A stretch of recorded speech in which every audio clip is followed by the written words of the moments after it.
Bizim müştəriyə göstərdiyimiz xidmət və müştərinin bizə qarşı elədiyi cavabı.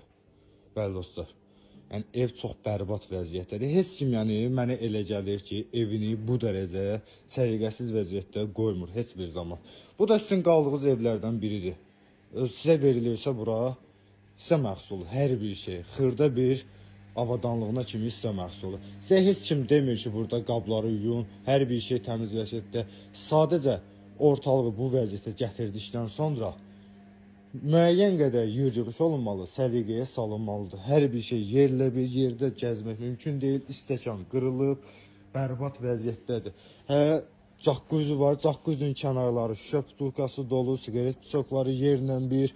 İkinci mərtəbəyə qalxmamışam, indi qalxacam ikinci mərtəbəyə. Yəni göz qabağında olan şey budur. Çox bərbad vəziyyətdədir. Nəzərinizə çatdırım ki, bunu hazırda buradan çıxan müştəri də əgər izləyirsə, görsün bunu. Heç kim belə vəziyyətdə çıxılan evdən heç yaxşı söz demir. Bunu hər bir müştəriyə çatdıraq ki, heç kim sizin arxanızda yaxşı söz demir. Bu yataq otağının vəziyyəti ki, ikinci yataqda, ikinci mərtəbədə olan yataq otağı. Hər bir şey yerlə bir. Məhraba, dəsmal, nə bilim, şortiklər var burada.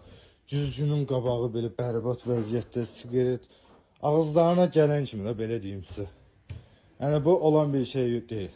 Nəzərinizə çatdırım ki, məndən qonaq götürüb, bizim səhifədən qonaq götürüb. Evi bu vəziyyətdə çıxıb gedən müştərilər əlavə olaraq yüksək məbləğdə cərimə olunacaq. Yəni bunu mən nəzərinizə çatdırırım. Diqqətli olun. Bu gündən sonra belə bir hal baş versə, başqa bir üslubda danışılacaq. Xahiş edirəm, bu vəziyyətə gətirməyin. Öz evinizdəki kimi davranın.